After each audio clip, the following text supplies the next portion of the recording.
of this. So last week I started with shared vision. And by saying how to make staff think and behave like you, what am I trying to say? I am saying that you must have a vision that they can see themselves in it. You know, what will make a staff stay with you, think like you, behave like you, is the fact that it knows that something about the vision or the achievement of the school will actually favor him and make him become better and also become well. And really, honestly, if you ask me, it is something that is needed for us as schools, especially when we are thinking about succession. Yeah, last week I talked about people that are in their 70s being at the end of affair, and the leading fear right now is that when they go, or if they decide not to come to school again, what is the fate of the school? And the reason is because there's no succession. Nobody wants to take over from them. Children don't want to run the school that their parents run, despite the fact that it was the school that funded the students' education. Amazing, amazing. That's what we have. And one of the things about it is that, or the solution is also that we need to begin to create a shared vision. See, you cannot control everything. Anything, see, when the size of your control is too much on your school cannot grow. And it's only a matter of time. Everything will just crash. You want to control, you want to put school uniform under you. You want to put this one under you. You want to be the one. So how many things are you going to pay attention? You just discovered that unconsciously, the school is not growing because of you. It's just as simple as that. Your intention is to make the school grow. But the system, the style that you are using cannot make the school grow. It can't, no matter what. So it's very important to understand this, that, you know, when we talk about shared vision, it's not only what you are seeing, it's also what the people see. Because if the people see like you, they will do like you, they will behave like you. They will sometimes tolerate what you tolerate, you know. So when it looks as if teachers are transactional, oh, I've increased their salary many, many times. Now I'm unable to pay. And I discovered that the way they are doing, the things they are saying and everything, let me tell you, when it looks as like that, just understand something is definitely going on. It's because the shared vision, the vision is not shared. The vision is not shared. The way the vision is casted, it looks as if everything benefits the school owner. And please just think about this thing I'm sharing with you.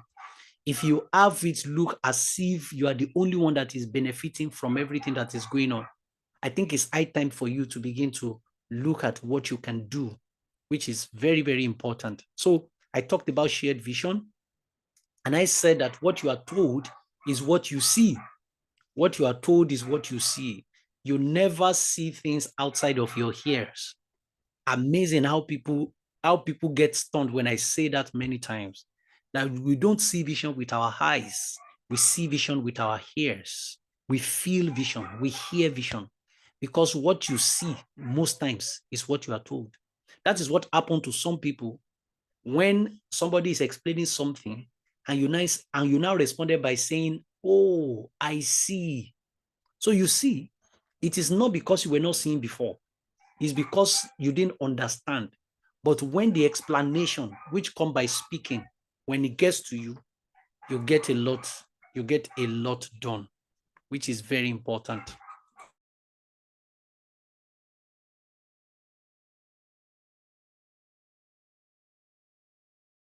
Coding. So I said last week that what you tell your staff is what they see. Every time you have staff saying, oh, or when you have school owners or school leaders saying, oh, these people are not seeing what I'm seeing. They're not seeing what I'm seeing. Check it very well. It actually starts from what you tell them. What you tell. Many times you should not assume for your staff. You shouldn't assume for your staff. When you tell them, they will respond. And that's very, very important and clear. Okay, so I stopped and then I said, what you see is what you think. You see, that's where it becomes very big. What people see is what they think. Nobody thinks from nothing. People think from what they see. That's why exposure is a very important way to help any individual. If you are ever in a situation where you want to get the mind of people being developed, you are ever in a situation where you want to open up the mind and you want to help people, because as a man, thinking is hard, so easy. So if you want to help your staff, their thinking pattern, you have to help what they see. They can't be seeing certain things and you expect them to behave differently. It's not possible. It's the foundation for every problem and struggle and problems that a lot of schools have, especially when it comes to staffing. You can't help people that are not seeing right. It's not possible. You can't get the best of a blind person. The blind cannot lead the blind. They will both end up in a ditch. So if you want to really help your staff, you have to pay attention to what they see. What they see, take them out, take them to places, show them things. You know, like I said, we are in the end of a term now, and an average school we just go. I'm telling you, an average school we just leave and just go. Whereas that's not supposed to be. You see, you have to spend like 3 days more to be able to, you see, when you see a conventional schools, the teachers are in a hurry to step out. When you see a growing school, the teachers are not in a hurry to step out. No, they are not. Why? Because it's not as if you also put them there to sit down idle. No, you are engaging them. You have created an in-house, you are inviting somebody. You have a way of ensuring that, you know, everybody, they are well empowered and well equipped. Okay, so what you see is what you think. And this is where I stopped the previous time. I said, what you think is what you do. Now, this is very important and very critical. This is very, very important. See, from the thinking, you notice that it starts from the seeing.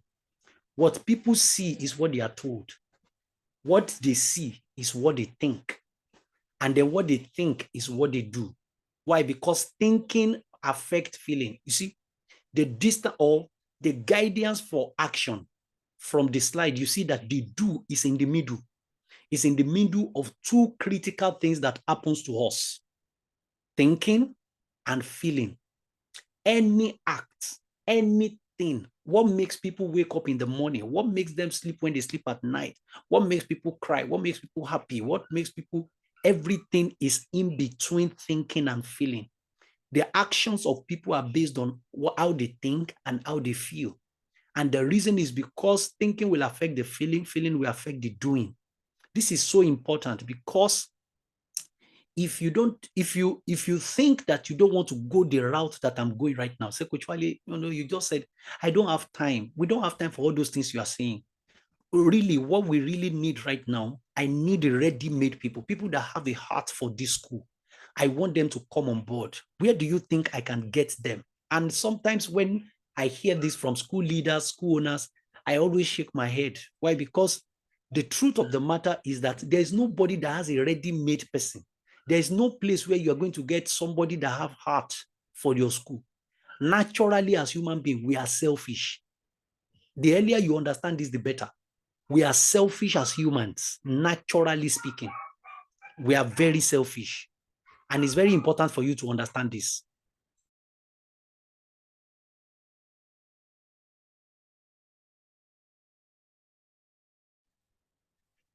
So it is very important to pay attention to how people think, because what people think is what people do. Thinking will first visit the feeling side, and then the thinking will affect the feeling, and the feeling will affect the doing. So there's no teacher that just want to come late. Think about it. No, there's none. Oh, the reason why I came late is because of traffic. The reason why we came late is because of it. Just decide and say, anybody that comes before 7 o'clock in this school, I'm going to give them 4,000 naira. You notice that everybody will come early. Why? Feeling and thinking. I'm there to collect money. Oh, the feeling. You see, that's what happens. So when somebody says, there's no way, I can't do it. Oh, I have to, there's nothing I can do. I have to come by 7:40. I've tried all options. It's a lie. It's a lie. Everybody is doing something either because of reward or because of penalty. Oh, yes.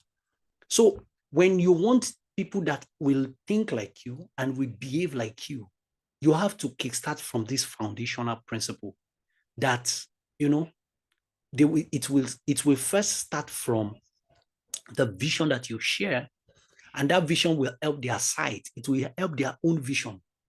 So that means there is something that they see. And then, you see, it will help their thinking pattern. When you are thinking of how to help, how to make teachers, cooperate with you, how to let this, just understand, their thinking is from their seeing. A lot of them have not been exposed. A lot of people, and in case you feel, oh, it's because, no, it's because these teachers, oh, I don't even know. I don't know. Maybe it's the recruitment process or this or that. The same recruitment process produced another teacher that is doing better. So if it were to be the recruitment process, even though some recruitment process are very, very cracky, however, you must understand that their thinking is from what they see. And then their thinking is from what they do. Their thinking determines what they do. So what they do is from what they think is from what they see. Very important. So what do? Instead of trying to correct your staff in action zone, correct it from vision zone. Change what they see. Oh yes, change what they see. Many, many times, because of our frustration, because of our anger, we want to talk, we want to say things, we just want to, however, let me say it again.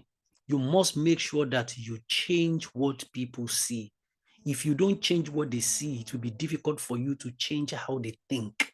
And it will be difficult for you to change what they do. In your presence, they will do well. It will look as if they are changing. It will look as if they are okay. It will look as if things are working normal. But by the time you step out, you discover that they go back to who they are. Because many times our behaviors are not based on who is around us. Our behavior is always based on who we are. Yes, very key. Okay, so there's this 3R that I call a tool for school leaders, especially when it comes to handling your staff and making them see and behave like you. You must make sure that you set expectations. So the first thing is shared vision. The second thing is set expectations. Don't assume anything. Oh, yes. So I was asked some weeks ago, Coach Wale, if you have any advice for any school owner about which skill should a school owner acquire to be able to allow them to handle staff well, based on the fact that we have shortage of staff now, and I said communication skill. Communication skill. I believe that we are not even going to wait till 2031 when they said that by 2031, the most valuable skill on earth is going to be communication skill. I think we won't wait till then. Communication skill right now has taken over a lot of places. See, when it comes to technical skill, AI is taking it. There are so many things. There are so many things you know today that if you tell people that you know it in the next 3 years, they won't be moved. They won't feel anything. I'm telling you, they won't feel anything. Why? Because there is going to be really very few things left to know. We are gradually shifting from knowledge, because we are outsourcing knowledge to artificial intelligence right now. We are gradually shifting from knowledge to communication. We are, no doubt, we are in knowledge economy as we are currently. However, we are moving to communication economy. However, some industries are already experiencing it, like education right now. A school owner must master communication, honestly speaking. When we say that I bring in the staff, HR, please tell him what to do. Principal, please engage him. Head teacher, please engage her. Put her in the class and tell her what to do. Thank you. The following day or a week later, you saw the teacher and the teacher is working, and then you're asking, is this how we do our thing here? This is not what we do here. No, this is not. Wherever you are coming from, this is not how we do our own thing. Something is wrong with the expectations, because when you meet such staff, you shouldn't talk like that to that staff. Not because the staff is new, but there are things to communicate to the staff before the staff actually, start working. And I love the fact that, oh, we have employee handbook, or we have communicated our policies, we have communicated, but there are many things that are not documented in policy. And I'm saying this as someone that creates policies. I know that there are schools, on my platform that have bought virtually all my policy books. They bought school management toolkits, parent and learners, handbook, staff handbook. I've created all those things.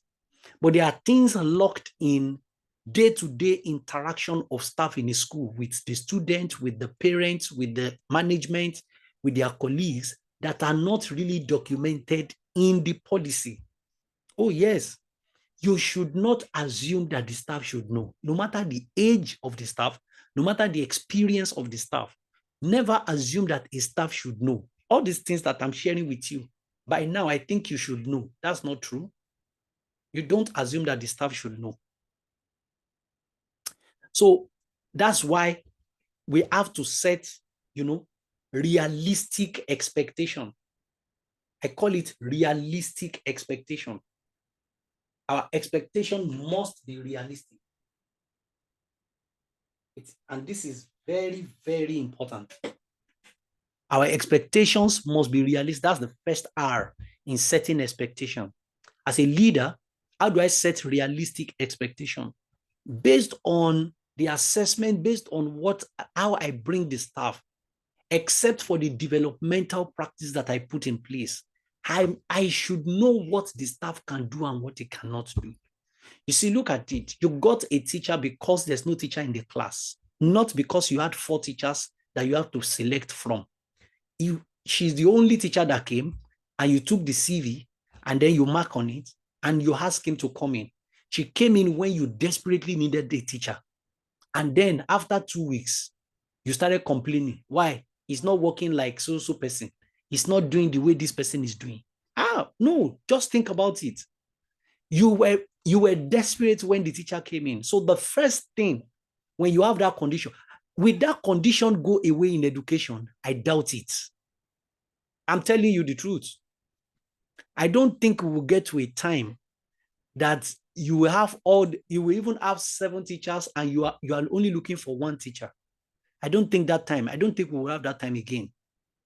The time when you have to select teachers, I'm telling you, is going away fast, and is going fast.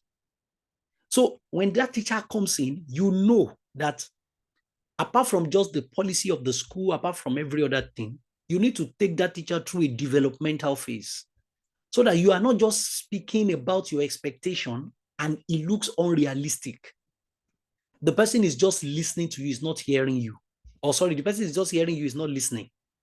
Because in his heart of heart, he knows that he can't do half of what you're asking him to do.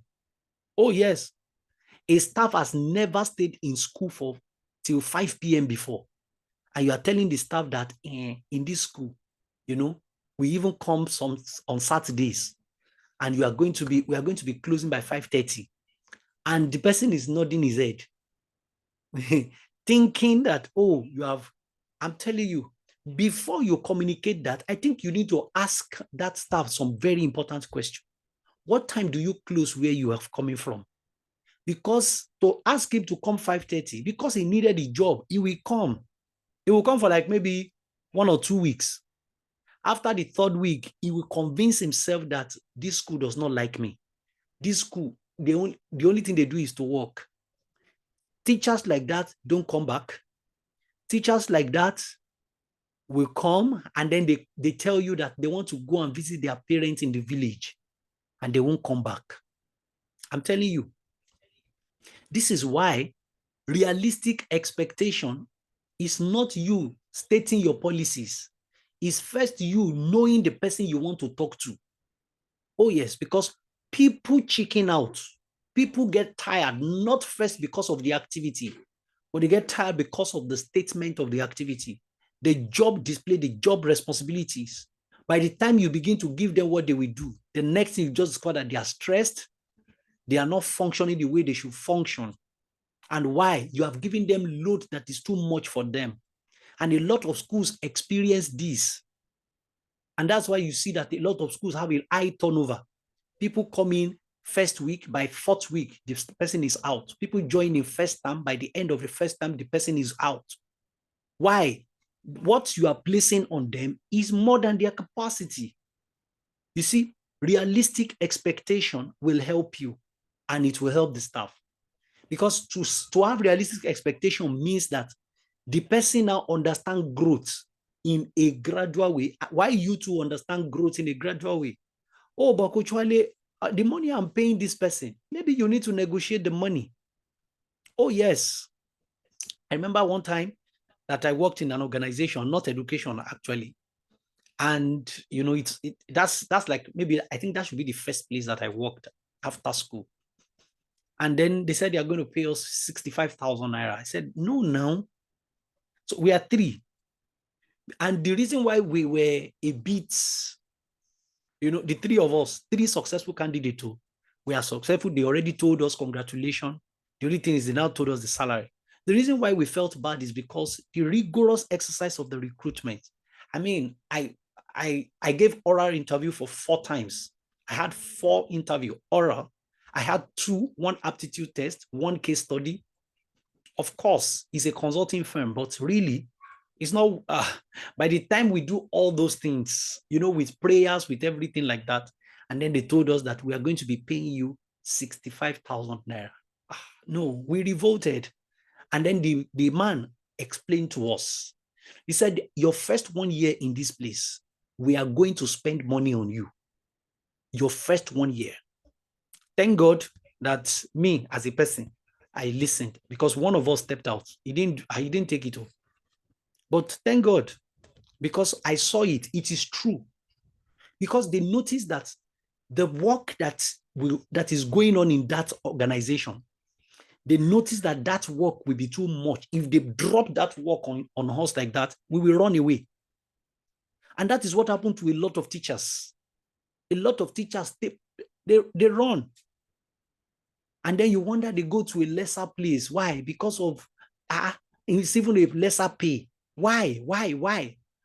The reason is because the expectations were too high, was higher than the capacity of the teacher.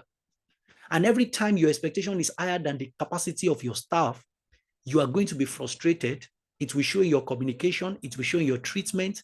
It will show in the consequence. It will show in your disposition towards the staff. So you have a staff who was coming from a boss that likes him, that makes the place conducive. Now is with another boss who is hostile. It looks as if this one does not like, and the staff does not understand that the reason why you are doing like that is because you felt so bad that despite all the rigorous exercise and the promises and everything you gave, you couldn't meet up as a teacher. See, it is time for us to set realistic expectation. And like I said, where does it start from? It doesn't start from stating your policy. It doesn't start from every other thing. It starts from you understanding the capacity, understanding where that staff is coming from. So there are some questions in interview that we should not miss. Like, talk about the relationship between you and your proprietor. What is the relation between you and your head teacher? What time do you leave school? Oh, yes. How many times do you, in your school, did you have a consultant? And what does the consultant, what do they do? Do you do quality assurance? Do they check you? Do you have a supervisor? You know, all those questions you need to ask so that you will know the kind of person that is coming in. And now when you have those questions, you are not having those questions and answers so that you will send the person away. No, it is to guide the kind of expectation you will set for the person. So there are expectations to set by the first week or first month of coming in. There are expectations to set by the 3rd month of coming in. There are expectations to set by the 6th month of coming in. And there are expectations to set by 1 year. Clearly, by 1 year, the capacity of that staff should have maximized. Because, you know, when I see schools that have high turnover, you know, teachers are leaving, and the parents are complaining. The school self, they are thinking, what is going on? But we are not doing that. In that same school, you will have some teachers or some staff that have been in the school for 7, 8 years. So it's not the problem of the school, if you think about it. The real problem is that the expectations that were set were not realistic. And what does that mean? The expectations were higher than the capacity of the person that came in. What happened to the staff that stayed, that have been in the school for the past 7 years? The expectations is within the range of the capacity. The staff has the capacity to be corrected. He has the capacity to get feedback. He has the capacity to be given more work, because these are things that send teachers away. I'm telling you.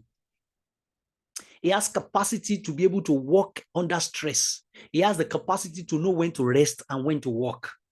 You see, when all these things are together, and let me tell you the truth, it takes time and it takes background to get all these things together. It does not take certificates, which is why when all a school is after is qualification, qualification, qualification, you are setting yourself up for turnover. You will have teachers now that will come in by third or fourth week or second term, they are gone. There are people that have teachers join them this January. And as I'm talking right now, the teacher is no longer in the school. Go and check it. You discover that there was a problem in expectations. The second one is role. When we are setting expectation, we must be able to clearly define the roles for the staff. We must, it's very key. Define the staff role. Very important. Then the third one is results. Results.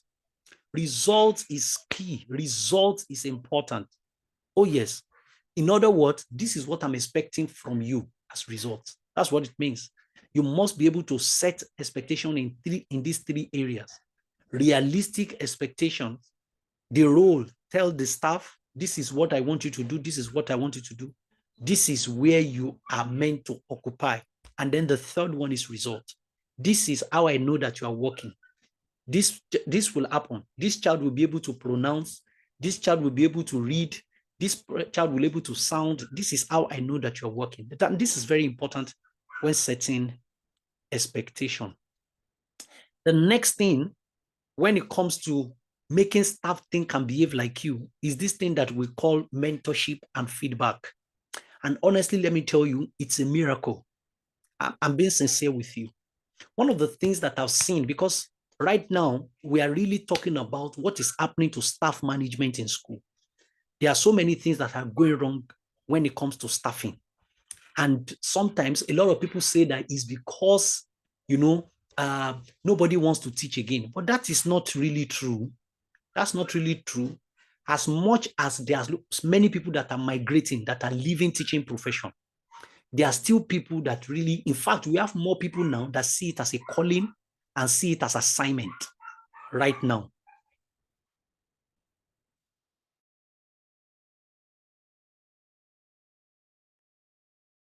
So the miracle of mentorship and feedback. Oh yes, it's a miracle. I tell you. When we talk about staff thinking and behaving like us, you will agree with me that it's a conscious and intentional effort. There is also something that I'm seeing that is not really very common amidst teachers. Thank God that we have some generation of teachers. By the grace of God, I quite know some couple of people like that are now cherishing mentorship. But an average teacher does not understand what mentorship is. In other words, they don't aspire to be anything. When you even ask some teachers, do you think that you can have a school one day? It's not in their plan. They don't even think about it. It's not so. You can't have that kind of person in your school and expect that person to think like you. Someone that has never envisaged that is going to step into your shoe one day, not in your school, but to set up his own school one day. It's going to be a problem to be able to help. So that's why consciously now and intentionally, school leaders and school owners need to step into mentorship role. Oh yes, we have to become mentors to our staff. We have to run a mentorship program. We have to, maybe it's going to be a 3 days in a term where you have it, and it's going to be a one-on-one mentorship session or group mentorship session. And then in order for them to be able to understand this very well, they begin to see that, oh, there's a reward for it. Maybe, anybody that wants to become head teacher in this school going forward, you must have passed through 2 years of mentorship program in this school. You know, when I say these things, it looks as if, oh, Coach Wale, where is the time? If you don't have time, then you should continue with whatever it is that you're experiencing right now.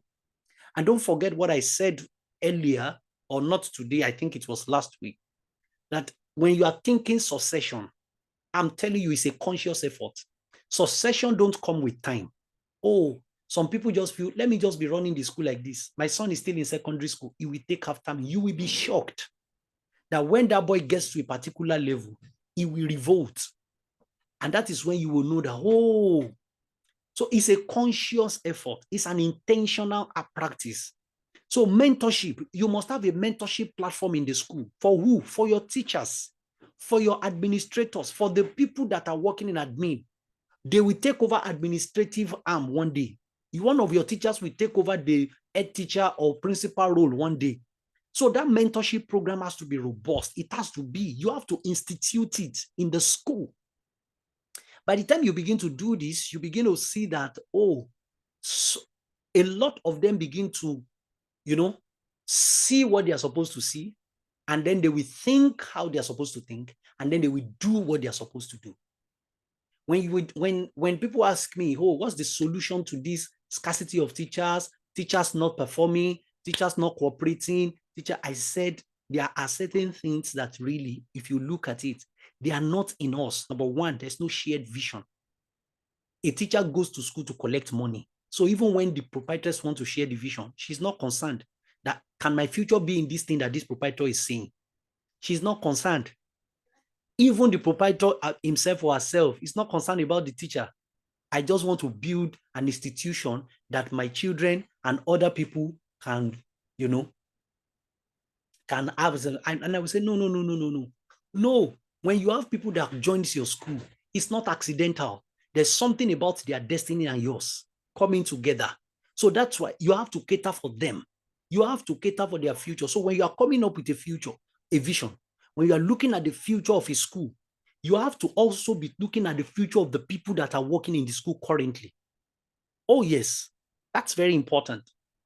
So I said this to establish the fact that when there's no shared vision, when there is principally, when we don't have a system that give realistic expectation and set expectation in roles, responsibilities, I'm telling you the truth, a lot of things. And then when there is no mentorship and feedback, mentorship now, I'm the mentor. I've passed through somewhere. Follow me.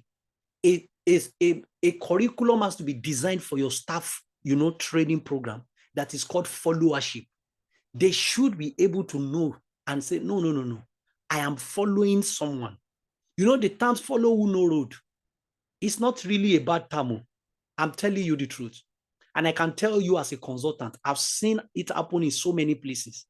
I've seen schools that had over 300 students, and the head teacher left the school to start her own school in another city. And in 2 years, the head teacher reproduced 300 students. Currently now, the number of the head teacher school is more than the number where she was before. I know the two. I've been to the two schools. And why am I saying that? Because there is a pathway that was created in that school. The pathway is not only known to the proprietress. What if this staff hears? What if this staff know everything? And then he will take it away. See, that's part of the problem. So you keep the staff in a non-entity way, in a way that he or she is not empowered, and you expect the staff to deal with parents in your school well. You expect the staff to deal with things well. No, you have to create a mentorship program. You have to let the staff understand that even if you are not going to run the school in my own school, or even if you are not going to do this thing in my school, you will have a school one day. Oh, yes. So it's a miracle when we talk about mentorship. It's a miracle. It's not common. And the earlier you put this thing into practice, the better for you. Honestly speaking, as a school, institute a mentorship platform in your school. 80% of the activity can be Zoom or Google Meet. 80% of the activity can be one-on-one session. Oh, what did we do last month? Okay, I want everybody. Group mentorship, personal, individual mentor. It's not training. It is not training. Let me hear your question. I'm not answering you. I'm not having time with you now because of the school. I'm having time with you now because of yourself. How is your husband doing? Are you factoring your husband into this movement? Oh, you want to go for this sandwich program? Fantastic. Is this in line? Why not take this one? When are you going to do your master's degree? When are you going to have this? When are you going to do this? Don't be locked in the feeling that when you do all these things, the staff will go. If the staff goes, you have added to the number of people that will do education rights. Oh, what do you think will now happen to my own education? Hey, oh my God. When you mentor staff or you train staff, you don't train individuals. You actually train staff. If you recruit anybody into your school tomorrow, the person is called a staff. That's why some people have benefited immensely from the fact that they trained people and they left them, but they had people coming ready-made. It's still unexplainable till tomorrow. Whatever you sow, you will reap. That's the way it works. The day you can explain how seed germinates in the soil, then you'll be able to explain certain things. I won't say more than that. So the fourth thing is that you must set a culture and stick with it or stick to it. Set a culture in your school. Set a culture. I will say it again. Set a culture in your school. Set a culture in your school and stick to it. If you have 20 staff, I'm talking about teaching and non-teaching staff in your school. If you have 20 of them, just understand what I'm about to tell you right now. If you have 20, let me assume that you have more than that. But if it's 20, without culture that is set, that is defined. What does it mean to set a culture? Is defined, is designed, is delivered, and we deprive because of it. If you go against it, we will deprive you of your benefits. Oh yes, it's needed. That's how to set a culture. We define it, we design it, we deliver it, and we deprive because of it. The culture will determine what is possible and what is not possible. The culture will determine what happens every day. You see, when male teachers in a school, in a secondary school, start talking about Arsenal Man U, 9 a.m. on Monday, because the match was on Sunday, it's not their fault. It's the culture of the school. It's the culture of the school. We set it by defining it. We set it by designing it. You don't just define culture, we design it. If you look at the, what's it called? If you look at the slide, you notice that we have a lot of things there that speaks about culture. This is where we design culture. Manner of interacting. We don't just talk about it. We design the manner of interacting. In this school, we call ourselves Mr. and Mrs. In this school, if anybody is married, you don't call the person by name. You call the person mistress, or you call the person Mrs. And you call the person by their surname, the name of the husband. That's design. We design the thoughts in the school, the color of the classes, the wall charts, the designs that we put, the walkway. We make sure that all those things are clearly arranged and in alignment, organized, so that we get certain behaviors from the people. Because there's power in atmosphere and environment when it comes to setting of culture. Very important. When you see a place that looks anyhow, the first thing you notice in place is there will be crime. There will be crime, there will be loud noise, there will be disorderliness. And why? The environment. You see, you must never play low on your environment for your productivity, for your conduct, for your behavior, and for a lot of things. You must. That's why when you see schools that does not care about the environment, you say, oh, let's fix this place. No. Don't worry. When you see people that are disorderly, when you see people that, they don't value orderliness, you notice that certain things follow them. Now, this is very important. Set a culture in your school. Set a culture in your school. Relationships. In my school, no two teachers can be dating themselves because you're a male teacher and one is a female teacher. No, there's no space for that. Oh, yes. And if I hear or if I see any appearance of that, I call you immediately. You see, we define, we design, we deliver. I will deliver what I design, and I will deliver what I define. When I deliver it and you go against it, I will deprive you of what you should have. Because culture is bigger than vision. Culture is bigger than vision. No matter how big your vision, culture will bring it down to the size of the culture. There are many schools that says that by 2025, we will have a university. But when you look at their culture does not speak that at all. They can't have anything of such. Do you know why? Because the culture, even though the vision looks big, the culture will bring the vision to the size of the culture. It's just like habits in personal vision. Habit is like culture. Habit is personal, culture is corporate or organizational. So it's very important that you set a culture in your school and stick with it. Stick to it. Stop all this inconsistency. Stop it. This time, we have a consultant coming. Next time, no, we are not having. It's a culture. It must be. You see, it's not culture if it's not a way of life. If it's not a way of doing things, it's a consistent thing. It has to be moving. It has to be happening every time, every time. And you notice that that is one thing that we see to the delivery of your vision. Oh, yes. Customs, roles, rituals, courtesies, communication, you know, especially when we are talking to parents and a lot of things like that. Language, very important. These are factors of culture that affect the way staff think and behave. And it makes it look as if they don't behave like you. Define it, design it, deliver it, and deprive for it. Very important and key. I will want to stop here for today. I hope it's been another time of exposition. There's going to be another one coming soon. Thank you very much, everyone. I want to appreciate you. Please, if you have questions, please send it to the platform where we got here. Send your question, and then I promise you that I'm going to respond. Thank you, everybody.